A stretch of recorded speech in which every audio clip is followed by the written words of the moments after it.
ಕುರಿತು ಕರೆ ಕೊಡ್ತಾ ಇದ್ದೀವಿ ಹೋರಾಟ ಸಲುವಾಗಿ.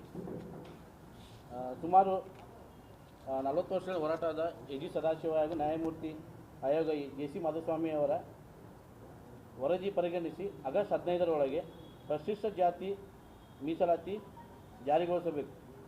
ಇಲ್ಲವಾದರೆ ರಾಜ್ಯ ವ್ಯಾಪ್ತಿ ಗಂಭೀರ ಸ್ವರೂಪದ ಹೋರಾಟ ನಡೆಸಲಾಗುವುದು. ಒಳ ಮೀಸಲಾತಿ ಸುಪ್ರೀಂ ಕೋರ್ಟ್ ಆದೇಶ ಆದರೂ ಕೂಡ ಇದುವರೆಗೆ ರಾಜ್ಯ ಸರ್ಕಾರದ ಕಾಂಗ್ರೆಸ್ ಸಿದ್ದರಾಮಯ್ಯ ಸರ್ಕಾರದವರು ಒಳ ಮೀಸಲಾತಿ ನೀಡುತ್ತಿಲ್ಲ ಮತ್ತು ಒಳ ಮೀಸಲಾತಿ ನೀಡಲು ಮೀನಮೇಷ ಅನ್ನಿಸ್ತಿದ್ದಾರೆ. ಹಾಗಾಗಿ ಆಗಸ್ಟ್ 1ರಂದು ನಾವು ಈಗ ಸುಪ್ರೀಂ ಕೋರ್ಟ್ ಆದೇಶ ಆಗಿ 1 ವರ್ಷ ಆದರೂ ಕೂಡ ಇನ್ನೂ ಕೂಡ ಯಾವುದೇ ರೀತಿಯಲ್ಲಿ ರಾಜ್ಯ ಸರ್ಕಾರದವರು ಅದರ ಬಗ್ಗೆ ಗಮನ ಹರಿಸ್ತಾ ಇಲ್ಲ, ಸುಮ್ಮನೆ ಕಾಲಹರಣ ಮಾಡತ್ತಾರೆ. ಹಾಗಾಗಿ ಮುಂದಿನ ದಿನಮಾನಗಳಲ್ಲಿ ಉಗ್ರ ಹೋರಾಟ ನಡೆಸಬೇಕಾಗುತ್ತೆ. ಅದೇ ರೀತಿಯಾಗಿ ಆಗಸ್ಟ್ 1ರಂದು ಸಾಂಕೇತಿಕ ನಾವು ಹೋರಾಟ ಮಾಡೋಕ್ಕೆ ರಾಜ್ಯವ್ಯಾಪ್ತಿ ಹಮ್ಮಿಕೊಂಡೇವೆ.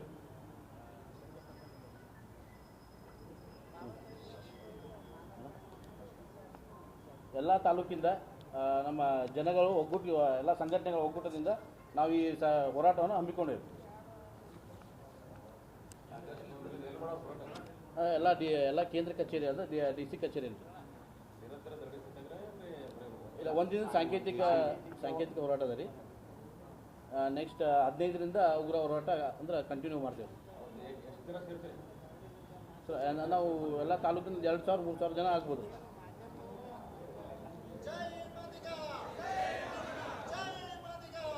ಕಾರ್ಯಕ್ರಮ ಮಾಡ್ತೇವೆ.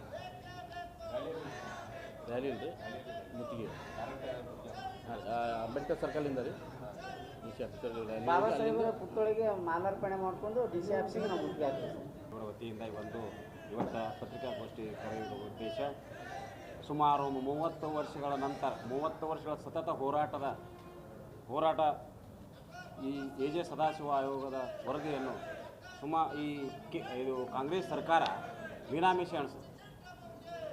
ಸುಪ್ರೀಂ ಕೋರ್ಟ್ ಆದೇಶ ಆದ್ರೂ 1 ವರ್ಷ ಗತಿಸಿತ್ತು. ಆಗಸ್ಟ್ 1ನೇ ತಾರೀಕು ಸುಪ್ರೀಂ ಕೋರ್ಟ್ ಆದೇಶ ಮಾಡಿತ್ತು. ಏನಂದರೆ ಎ.ಜೆ. ಸದಾಶಿವ ಆಯೋಗ ವರದಿಯನ್ನು ಜಾರಿಗೆ ಮಾಡಿರಿ ಅಂತ. ಈಗಾಗಲೇ ಆಂಧ್ರ ಮತ್ತು ತೆಲಂಗಾಣ ಮತ್ತು ಪಂಜಾಬ್ ರಾಜ್ಯದಲ್ಲಿ ಸುಪ್ರೀಂ ಕೋರ್ಟ್ ಆದೇಶ ಆದ ತಕ್ಷಣ ಒಳ ಮೀಸಲಾತಿಯನ್ನು ಜಾರಿಗೆ ಮಾಡಿ. ಬಟ್ ಸಿದ್ದರಾಮಯ್ಯ ಅವರ ಸರ್ಕಾರ ಏನಾಗ್ಯದ ಅಂತಂದ್ರೆ ಈ ನಮ್ಮ ಸಮಾಜಕ್ಕೆ ಮೂಗಿಗೆ ತುಪ್ಪ ವರ್ಷವಂತ ಹೊಂಟದ. ಇಲೆಕ್ಷನ್ ಬಂದ್ಗಳು ಏನು ಹೇಳ್ತಾರೆ, ಇಲ್ಲ ಮಾದಿಗ ಜನಾಂಗದವ್ರಿಗೆ ನಾವು ಒಳ ಮೀಸಲಾತಿ ಕಲ್ಪಿಸ್ತೀವಿ, ನಾವು ಅದನ್ನು ಏನಿದ್ದು ನಾವು ಮಾಡ್ತೀವಿ. ಏನೂ ಮಾಡಿಲ್ಲ ಸಿದ್ದರಾಮಯ್ಯ ಸರ್ಕಾರ. ಮೂಲ SM ಕೃಷ್ಣ ಇದ್ದಾಗ ಸರ್ಕಾರ ಏನಾಯಿತು, ಎ.ಜೆ. ಸದಾಶಿವ ಆಯೋಗ ವರದಿ ಜಾರಿಗೆ ಮಾಡಿದ ನಂತರ ನಮ್ಮ ಇದರ ಸರ್ಕಾರದಲ್ಲಿ BJP ಸರ್ಕಾರದಲ್ಲಿ ಮಾನ್ಯ ಬಸವರಾಜ ಬೊಮ್ಮಾಯಿ ಸಾಹೇಬರು ಈ ಒಳ ಮೀಸಲಾತಿಯನ್ನು ಹೆಚ್ಚಿಗೆ ಮಾಡಿತು. ಏನಂದ್ರೆ 15 ಇದ್ದಿದ್ದು 17 ಮಾಡಿತ್ತು, ST ಪರಿಶಿಷ್ಟ ಜಾತಿ ಇದ್ದಿದ್ದು 3 ಇದ್ದಿದ್ದು 7 ಮಾಡಿತ್ತು. ಈ ಥರ ಹೆಚ್ಚಿಗೆ ಮಾಡಿದ್ರು ನಾವು ಯಾರ್ದು ಮತ್ತು ಮೀಸಲಾತಿಯನ್ನು ಯಾರು ಇನ್ನೊಂದು ಏನು ಅನ್ಯತಾ ಭಾವಿಸ್ತಾರೆ, ಏನು ಮಾಡ್ತಾರಂದ್ರೆ ಮೀಸಲಾತಿ ಇನ್ನೊಂದು ಜನಾಂಗಕ್ಕೆ ಇದ್ದದ್ದಂಥದ್ದು ಮೀಸಲಾತಿ ಕಸ್ಕೊಂತೀವೇನೋ. ನಾವು ಮೀಸಲಾತಿ ದಯವಿಟ್ಟು ಯಾರು ಒಂದು ಕಸ್ಕೊಳಕತ್ತಿಲ್ಲ. ಇದ್ದ ಮೀಸಲಾತಿ ನಮ್ಮ ಹಕ್ಕನ್ನು ನಾವು ಪಡ್ಕೊಳ್ಳೋಕೆ ಸಲದ ಹೋರಾಟ ಮಾಡ್ತೀವಿ. ನಾವು ಇದ್ದ ಮೀಸಲಾತಿಯಲ್ಲಿ ಜಾತಿ ಗಣತಿ ವರದಿ ಪ್ರಕಾರ ನಮಗೆ ಮೀಸಲಾತಿ ಕೊಡ್ರಿ ಅಂತ ನಾವು ಕೇಳಕತ್ತೀವಿ ಹೊರತು ಇನ್ನೊಬ್ಬರದ್ದು ಮೀಸಲಾತಿ ಕಸ್ಕೊಂಡು ನಮಗೆ ಕೊಡುವಂತ ನಾವು ಕೇಳಕತ್ತಿಲ್ಲ. ಸುಮಾರು ಸುಪ್ರೀಂ ಕೋರ್ಟ್ ಆದೇಶ ಮಾಡಿ 1 ವರ್ಷ ಗತಿಸಿತು. 1 ವರ್ಷ ಗತಿಸಿದರೂ ಸರ್ಕಾರ ಏನು ಹೇಳ್ತು ಅಂತಂದ್ರೆ ಮೊನ್ನೆ ಇಲೆಕ್ಷನ್ದಾಗ ಬಾಯ್ ಇಲೆಕ್ಷನ್ದಾಗ ಏನು ಹೇಳ್ತು, ಇಲ್ಲ ನಾನು ತಕ್ಷಣ ಇಲೆಕ್ಷನ್ ಆದ ತಕ್ಷಣ ನಾವು ಘೋಷಣೆ ಮಾಡ್ತೀವಿ ಅಂತ ಹೇಳ್ತು. ಇಲ್ಲಿವರೆಗೆ ಯಾವುದೇ ಘೋಷಣೆಯನ್ನು ಮಾಡಿಲ್ಲ. ಸುಪ್ರೀಂ ಕೋರ್ಟ್ ಆದೇಶ ಆದ ನಂತರ ಇವ್ರಿಗೆ ಯಾಕ್ರಿ ಸದಾ ಇನ್ನೊಂದು ಆಯೋಗ ರಚನೆ ಮಾಡುವಂಥ ಅವಶ್ಯಕತೆ ಏನಿತ್ತು? ಸುಪ್ರೀಂ ಕೋರ್ಟ್ ದಿನ ಇವ್ರು ಹೆಚ್ಚಿನವರ ಅಲ್ಲ.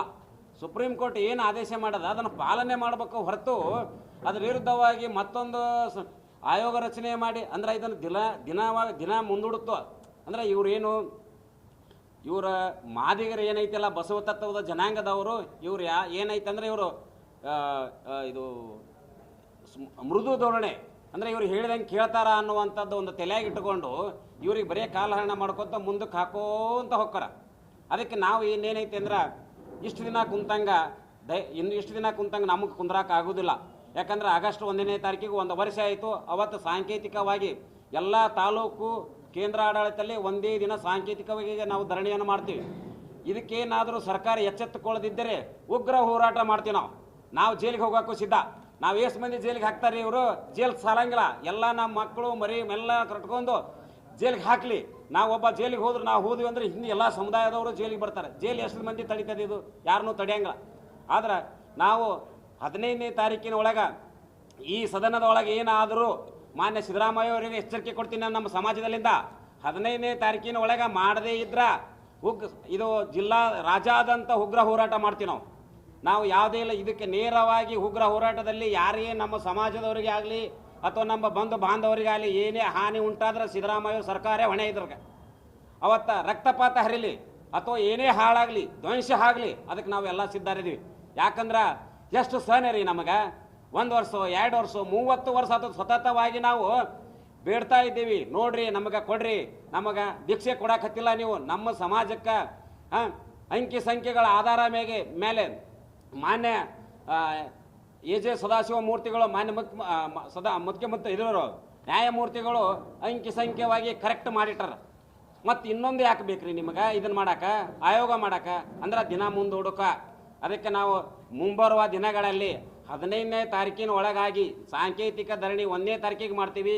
15ನೇ ತಾರೀಕಿಗೆ ಒಳಗೆ ಈ ಸದನದಾಗ ಮಾಡದೇ ಇದ್ರ ಎಲ್ಲ ತಾಲೂಕು ಕೇಂದ್ರ ಮತ್ತು ಜಿಲ್ಲಾ ಕೇಂದ್ರಗಳಲ್ಲಿ ಅನಾಹುತ ಆದರೆ ಇದಕ್ಕೆ ಸಿದ್ದರಾಮಯ್ಯನವರ ಕಾರಣ ಅಂತ ನಾನು ಹೇಳಕ್ಕೆ ಇಷ್ಟಪಡ್ತೀನಿ.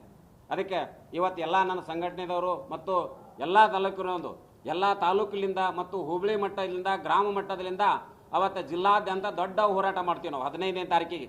ನಮ್ಮ ಅಧ್ಯಕ್ಷರು ಹೇಳ್ದಂಗೆ 15ನೇ ತಾರೀಕು ದೊಡ್ಡ ಹೋರಾಟ ಆಗ್ತದೆ. ಆವತ್ತು ಸುಮಾರು ನಾವು ಬೆರಳಷ್ಟು ಎಣಿಕೆ ಅಂತ ಬರೋದಿಲ್ಲ. ಇವತ್ತೇನೈತಿ ಎಲ್ಲರೂ ಏನಾಗ್ಯದ ಅಂತಂದರೆ ಕೆಲವೊಂದಿಷ್ಟು ಅರ್ಜೆಂಟಾಗಿ ಮೀಟಿಂಗ್ ಕರೋದ್ರಿಂದ ಕೆಲವೊಂದಿಷ್ಟು ಮಂದಿ ಬಂದಿಲ್ಲ. ಇನ್ನೂ ವಿಷಯ ತಿಳಿಸ್ಬೇಕಾಗಿತ್ತು. ವಿಷಯ ಏನೈತಿ ವಿಷಯ ತಿಳಿದಿಲ್ಲ. ಅವತ್ತು 15ನೇ ತಾರೀಕಿಗೆ ಸುಮಾರು 10-15 ಸಾವಿರ ಜನಸಂಖ್ಯೆಯನ್ನು ಕರೆಸಿ ಹಳ್ಳಿಯಿಂದ ಕರೆಸಿ ನಾವು ಜಿಲ್ಲಾಧಿಕಾರಿಗಳ ಕಚೇರಿಗೆ ಮುತ್ತಿಗೆ ಹಾಕ್ತೀವಿ. ಅದಕ್ಕೆ ನನಗೆ ಸಿದ್ದರಾಮಯ್ಯ ಅವರಿಗೆ ಇದು ಕೊನೆಯ ಎಚ್ಚರಿಕೆ. ಈ ಸಲ ಮಾಡು ಇಲ್ಲವೇ ಮಡಿ ಅಂತ ಮಾಡಕ್ಕಂತ ನಾವು ಇಷ್ಟಪಡ್ತೀವಿ. ಎಸ್ ಲೊಟಗೇರಿ ಅಂತ ವಕೀಲ್.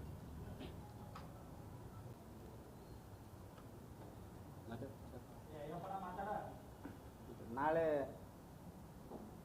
ನಡೆಯುತ್ತಿರುವ ಒಂದು ಸಾಂಕೇತಿಕ ಧರಣಿ ನಿಮಿತ್ತ ಇವತ್ತು ಸಮಾಜದ ಎಲ್ಲ ಮುಖಂಡರು ಮತ್ತು ಪತ್ರಿಕಾ ಮಾಧ್ಯಮದವರು ಸೇರಿದ್ದೀರಿ. ತಮಗೆ ಮೊದಲಿಗೆ ನಾನು ಶರಣಾರ್ಥಿಯನ್ನು ಹೇಳುತ್ತೇನೆ. ಆದರೆ ಇವತ್ತು ಸಿದ್ದರಾಮಯ್ಯವರು ಅಹಿಂದ್ ಅಂತೇಳಿ ಇವತ್ತು ರಾಜ್ಯದ ಚುಕ್ಕಾಣಿ ಹಿಡ್ಕೊಂಡು ಹೊಂಟಿದ್ದಾರೆ. ಆದರೆ ಅಹಿಂದ್ ಅನ್ನೋಂಥ ಒಂದು ಅವರು ಮನಸ್ಸಲ್ಲಿ ಮಾಡಿಕೊಂಡು ಇವತ್ತು ಮೂಲ ಅಸ್ಪೃಶ್ಯರಿಗೆ ಅಂದರೆ ಮಾದಿಗರಿಗೆ ಶೋಷಣೆಗೆ ಒಳಪಟ್ಟಂಥ ಮಾದಿಗರು ಇವತ್ತು ಸುಮಾರು 30 ವರ್ಷದಿಂದನೂ ನಾವು ನಿರಂತರವಾಗಿ ಹೋರಾಟದಲ್ಲೇ ಇದ್ದೀವಿ. ಆದರೆ ಅಂಬೇಡ್ಕರ್ ಅವರ ಕನಸು ಏನಿತ್ತು ಅದು ನಿಜವಾಗಿ ಸಿದ್ದರಾಮಯ್ಯ ಅವ್ರು ಮಾಡ್ತಾರೆ ಅನ್ನೋಂಥ ಒಂದು ನಿರೀಕ್ಷೆ ನಮ್ಮ ಸಮಾಜದವ್ರು ಇಟ್ಕೊಂಡಿದ್ರು. ಆದರೆ ಇವತ್ತು ಸಿದ್ದರಾಮಯ್ಯ ಅವ್ರು ಏನು ಮಾಡ್ಲಾಕತ್ತಾರಪ್ಪ ಅಂದ್ರೆ ಮಾದಿಗರು ಸೌಮ್ಯ ಸ್ವಭಾವದವರು, ಇವರು ಬಸವ ತತ್ವದಲ್ಲಿದ್ದವರು, ಇವ್ರಿಗೆ ಏನೂ ಗೊತ್ತಿಲ್ಲ, ಇವರು ಹೋರಾಟ ಮುಂದೂಡ್ಕೊತ ಹೋದ್ರಾಯ್ತು, ಇವರಿಗೆ ಇವತ್ತ ನಾಳೆ ಅನ್ನೋಂಥ ಒಂದು ಭಾವನೆ ಇಟ್ಕೊಂಡು ಇವತ್ತು ನಮ್ಮ ಬೇಡಿಕೆ ಏನದ 30 ವರ್ಷದಿಂದ ಸುಪ್ರೀಂ ಕೋರ್ಟ್ ಆದೇಶ ಮಾಡಿದ್ರು ಕೂಡ ನಮಗೆ ಒಳ ಮೀಸಲಾತಿ ಜಾರಿಗೆ ಮಾಡ್ದೇ ಅನ್ಯಾಯ ಮಾಡ್ತಾ ಇದ್ದಾರೆ. ಅದು ನಿಜವಾಗಿ ಮಾದರಿಗೆ ಮಾಡ್ತಿರುವಂಥ ಸಿದ್ದರಾಮಯ್ಯ ಸರ್ಕಾರ ನೀವು ಭಾಳ ಘೋರ ಅನ್ಯಾಯ ಮಾಡ್ತಾ ಇದ್ದೀರಿ. ಆದರೆ ಇವತ್ತು ನಿನ್ನ ಮುಂದೆ ಇಷ್ಟು ದಿನ ಏನು ಮಾಡಿದ್ದೀರಿ, ನಿನ್ನ ಮುಂದೆ ನಾವು ಮಾದಿಗರು ಅದು ಸಹಾನುಭೂತಿಲಿಂದ ನಾವು ಇರ್ಲಕ್ಕೆ ಚಾನ್ಸ್ ಇಲ್ಲ. ಯಾಕಪ್ಪ ಅಂದ್ರೆ ನಮ್ಮ ಹಿರಿಯವರು ಮಾತಾಡಿದ್ದಾರೆ, ಇಡೀ ರಾಜ್ಯ ತುಂಬಾ ಧರಣಿ ನಡೆದಿದೆ. ನಾವು ಸಾಯ್ಲಕ್ಕೂ ರೆಡಿ ಇದ್ದೀವಿ. ಹಿಂದೂ ಸಾಕಷ್ಟು ಜನರು ಇವತ್ತು ಆಂಧ್ರ ಪ್ರದೇಶದಲ್ಲಿ ಆಗಿರ್ಬೋದು ಅಥವಾ ಕರ್ನಾಟಕದಲ್ಲಿ ಆಗಿರ್ಬೋದು, ಇಲ್ಲೇ ನಮ್ಮ ಬಸವನ ಬಾಗೇವಾಡಿಯ ನಮ್ಮ ಸಹೋದರರು ನಾವು ಹೋದ ಸಾರಿ ನಿಮ್ಮ ಒಂದು ಗೌರ್ಮೆಂಟ್ನಲ್ಲೇ ನಾವು ಸ್ಟ್ರೈಕ್ ಮಾಡುವಂಥ ಸಂದರ್ಭದಲ್ಲಿ ಅನಾಹುತಿಗೆ ಈಡಾದೀವಿ. ಅಷ್ಟೆಲ್ಲ ಜೀವ ಕಳ್ಕೊಂಡ್ರು ನಿನ್ನ ನಮ್ಮ ಮಾದಿಗರ ರಕ್ತ ಎಷ್ಟು ಕುಡಿಬೇಕಂತ ಮಾಡಿದ್ದೀರಿ ಸಿದ್ದರಾಮಯ್ಯ ಅವರೇ. ಇವತ್ತು ಯಾಕೆ ನಿಮಗೆ ಮಾದಿಗರು ಓಟ್ ಹಾಕಿಲ್ಲ ನಾವು ನಿಮಗೆ? ಇಡೀ ನೀವು ಹೋದ ಸಾರಿ ನಿಮ್ಮ ಸರ್ಕಾರ ಬಿದ್ದಾಗ ದೆಹಲಿಯಲ್ಲಿ ಒಂದು ಪ್ರೆಸ್ ಮೀಟ್ ಮಾಡಿದಿರಿ, ಅದು ನೆನಪಿ ಉಳಿದಿಲ್ಲ ನಿಮಗೆ. ಏನಂತ ಸ್ಟೇಟ್ಮೆಂಟ್ ಕೊಟ್ಟಿದ್ದೀರಿ? ಒಳ ಮೀಸಲಾತಿ ಜಾರಿಗೆ ಬರದೇ ಇರೋದಕ್ಕೆ ಕಾರಣದಿಂದ ನಾವು ಸೋತ್ನೆ ಅಂತ ಹೇಳಿದಿರಿ. ಮತ್ತು ಮುಂದಿನ ದಿನಮಾನದಲ್ಲಿ ಎಚ್ಚರಿಕೆ ಕೊಡ್ತೀವಿ ಸಿದ್ದರಾಮಯ್ಯ ಅವರೇ, ಮುಂದಾದರೂ ನಿಮಗೆ ನಾವು ಕೆಡುತ್ತೀವಿ ಅನ್ನೋಂಥ ಒಂದು ಆತ್ಮವಿಶ್ವಾಸ ಮಾದಿಗರ ಬಳಿ ಐತಿ. ಯಾಕಪ್ಪ ಅಂದ್ರೆ ಇವತ್ತು ಮಾದಿಗರು ಸೌಮ್ಯ ಸ್ವಭಾವದಿಂದ ಇದ್ದಿದ್ದೂ ಗೊತ್ತು, ಹೋರಾಟ ಮಾಡಿ ನ್ಯಾಯ ಪಡ್ಕೊಂಡಿದ್ದೂ ಗೊತ್ತೈತಿ. ಇದು ಭಾರತ ದೇಶದಲ್ಲೇ ಒಂದು ಇತಿಹಾಸ ಐತಿ ನಮ್ಮ ಮಾದಿಗರದು. ಆದ್ರೆ ಒಂದು ಸೌಮ್ಯ ಸ್ವಭಾವದಿಂದ ಇದ್ದೀವಿ, ಅದಕ್ಕೆ ನೀವು ದುರ್ಬಳಕೆ ಮಾಡ್ಕೊಂಡು ನೀವು ಅನತಾ ಭಾವದಿಂದ ತಿಳ್ಕೊಂಡು ಇವರಿಗೆ ನೆಗ್ಲೆಕ್ಟ್ ಮಾಡೋಂಥ ಕೆಲಸ ದಯವಿಟ್ಟು ಮಾಡಬೇಡ್ರಿ. ನಾಳೆ ನಮ್ಮ ಬಿಜಾಪುರ ಜಿಲ್ಲೆಯ ಸಮಸ್ತ ಮಾದಿಗ ಬಾಂಧವರಿಗೆ ನಾವು ವಿನಂತಿ ಮಾಡ್ತೀನಿ, ಈ ಸಂದರ್ಭದಲ್ಲಿ ನಾಳೆ 1ನೇ ತಾರೀಕು ನಡೆಯುವಂಥ ಒಂದು ಧರಣಿಯಲ್ಲಿ ದಯಮಾಡಿ ಪ್ರತಿಯೊಂದು ಹಳ್ಳಿಯಲ್ಲಿ ಪ್ರತಿಯೊಂದು ಕುಟುಂಬದಿಂದ ತಾವು ಎಲ್ಲರೂ ಬಿಜಾಪುರ ಜಿಲ್ಲೆಗೆ ಬಂದು ಈ ಕಾರ್ಯಕ್ರಮ ಯಶಸ್ವಿ ಮಾಡ್ತೀರಿ ಅಂತೇಳಿ ನಾನು ಆತ್ಮವಿಶ್ವಾಸದಿಂದ ಈ ಸಂದರ್ಭದಲ್ಲಿ ಹೇಳಕ್ಕೆ ಇಷ್ಟಪಡ್ತೀನಿ. ಗೊತ್ತಿಲ್ಲ ನಮ್ಮ ಸಮಾಜ ಸರಿಂದ ಸಿದ್ದರಾಮಯ್ಯನವರು ಅಲ್ರಿ. ಸಿದ್ದರಾಮಯ್ಯನವರ ಹುಬ್ಬಳ್ಳಿಯಲ್ಲಿ ಕಾರ್ಯಕ್ರಮದಾಗ ನಮ್ಮ ಜನ ಎಷ್ಟು 7 ಜನ ಸತ್ತು ಯಾತ್ರ ಐತೆ ನಿನಗೆ ನಿದ್ದೆ ಆಗಿದೆಯಾ? ನಿದ್ದೆ ಆಗಿದೆಯಾ? ನಿನ್ನ ನಾವು ನಿದ್ದೆ ಮಾಡಿದ್ರ ನಿದ್ದೆಗಳನ್ನ ಎಬ್ಬಿಸ್ತೀವಿ ನಾವು. ಇನ್ನು ಸಿದ್ದರಾಮಯ್ಯ ಸರ್ಕಾರಕ್ಕೆ ಯಾತ್ರಿಕೆ ಗಂಟೆ ಕೊಡ್ತೀವಿ, ಉಗ್ರ ಹೋರಾಟ ಮಾಡ್ತೀವಿ ರಾಜ್ಯದ ಅಂತ. ಇಲ್ಲೇನಂತರೂ ಸುಮಾರು 10-15 ಸಾವಿರ ಜನ ಕಳಿಸಿ ನಿಮಗೆ ಹೋರಾಟ ಮಾಡ್ತೀವಿ, DC ಕಚೇರಿಯಲ್ಲಿ ಧರಣಿ ಮಾಡ್ತೀವಿ. ನಿದ್ದೆ ಮಾಡೋದಿಲ್ಲ, ನೀನು ನಿದ್ದೆ ಮಾಡಿದ್ರೆ ಎತ್ತರ ಮಾಡ್ತೀವಿ ನಾವು. ಸಿದ್ದರಾಮಯ್ಯನವ್ರೆ ಸ್ವಲ್ಪ ನಮ್ಮ ಸಮಾಜಕ್ಕೆ ನೋಡ್ರಿ, ಒಳ್ಳೆ ನೋಡ್ರಿ. ಸಿದ್ದರಾಮಯ್ಯ ಸಾಹೇಬ್ರೆ ನಿದ್ದೆ ಕೂಡ್ಬೇಡ್ರಿ, ಕುತ್ತಲ್ಲಿ ನಿದ್ದೆ ಮಾಡ್ತಾರೆ ನೀವು. ಮಾಡ್ತಾರಲ್ರಿ, ಕುತ್ತಲ್ಲಿ ನಿದ್ದೆ ಮಾಡ್ತಾರೆ ನೀವು. ನಿದ್ದೆ ಎತ್ತಕ್ಕೆ ಕಳಿಸ್ತೀವಿ ನಾವು. ಇನ್ನು ಎಷ್ಟು ದಿನ ಅಂತ ಕುಂದ್ರ 30 ವರ್ಷ ಆಯ್ತು ಹೋರಾಟ ಮಾಡಕತ್ತಿ. ದಯವಿಟ್ಟು ಯಪ್ಪ ದೊಡ್ಡ ನನ್ನ ಹೆಸರು ರೀ. ಸನ್ಮಾನ್ಯ ಸಿದ್ದರಾಮಯ್ಯನವ್ರಿಗೆ ಏನು ಹೇಳೋದಪ್ಪ ಅಂತಂದ್ರೆ, ನಾವು ಮಾದಿಗರು ಸುಮಾರು 30 ವರ್ಷದಿಂದ ಅಂಗಿ ಕಳೆದು ರೋಡ್ ಉಳ್ಳಾಡಿ ಬೀದಿಗೆ ಹೋರಾಟ ಮಾಡಿ ಸುಮಾರಿಗೆ ಅನ್ನೋದು ಹೋರಾಟ ಮಾಡಿ 30 ವರ್ಷ ಕಳೆದು ಹೋಗಿರಿ. ಮತ್ತು ಈಗಾಗಲೇ ಸುಪ್ರೀಂ ಕೋರ್ಟ್ ಸರ್ವೋಚ್ಚ ನ್ಯಾಯಾಲಯ ಆದೇಶ ಮಾಡಿದರೂ ಕೂಡ ಏನದ ಇವತ್ತಿನವರೆಗೆ ಜಾರಿಗೆ ತಂದಿಲ್ಲ. ಮತ್ತು ಇವು ಎ ಜೆ ಸದಾಶಿವ ಆಯೋಗ ಮತ್ತು ಈ ಇನ್ನಿತರ ಆಯೋಗಗಳು ನಮ್ಮ ನಾಗಭವನ ದಾಸೋರ್ದು. ಈಗ ನೀವು ಸರ್ಕಾರಗಳು ಆಯೋಗಗಳು ರಚನೆ ಮಾಡ್ತೀರಿ, ಅದಕ್ಕೂ ಒಪ್ಪೋಳನು ವೇಸ್ಟ್ ಮಾಡಕತ್ತೀರಿ ನೀವು ಸಾರ್ವಜನಿಕ ದುಡ್ಡುಗಳನ್ನು. ಯಾಕೆ ವೇಸ್ಟ್ ಮಾಡಕತ್ತೀರಿ? ಈ ಸರ್ವೋಚ್ಚ ನ್ಯಾಯಾಲಯದ ನ್ಯಾಯಮೂರ್ತಿಗಳಿಗೇನೆ ನೀವು ಗೌರವ ಕೊಡಲಾಗಿರಿ. ಯಾಕಂದ್ರೆ ನ್ಯಾಯಮೂರ್ತಿಗಳನ್ನ ನೀವು ನೇಮಕ ಮಾಡಿರ್ತೀರಿ, ಸದಾಶಿವ ಆಯೋಗ ನೀವು ರಚನೆ ಮಾಡಿರ್ತೀರಿ. ಮತ್ತು ಅವ್ರು ಮಾಡೋದು ಉದ್ದೇಶನು ನ್ಯಾಯಮೂರ್ತಿಗಳಿಗೆ ನೀವು ಅಗೌರವ ತೋರಿಸ್ದಂಗಲ್ಲ, ಹೌದಿಲ್ರಿ? ನ್ಯಾಯಮೂರ್ತಿಗಳಿಗೆ ಅಗೌರವ ತೋರಿಸ್ದಂಗೆ ನೀವು.